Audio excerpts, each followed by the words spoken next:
Action. पहले उससे बता तो बोलना क्या है। ये ज्यादा हो गया। हाँ हाँ।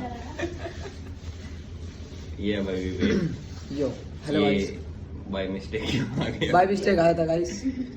मेरे को स्टेनो करना था पर कोई नहीं, अच्छा लग रहा है ये। फीलिंग आ रही है। एक ये हम यहाँ क्यों आए लेकिन आई एम बैक। आगे पता नहीं क्या बोलना है। इसका बचपन का सपना था। बचपन से सपना था, अब जाके पूरा किया। दिमागी तौर से बड़ी हो गई है लेकिन शारीरिक रूप से अभी भी बच्ची है। एक ये hello, my name is Soumya Awasthi. बस आगे नहीं आता। हाँ, ये इतना ही आता है। अभी हम ट्रेनिंग ले रहे हैं, फिर सीख जाएंगे, कोई नहीं।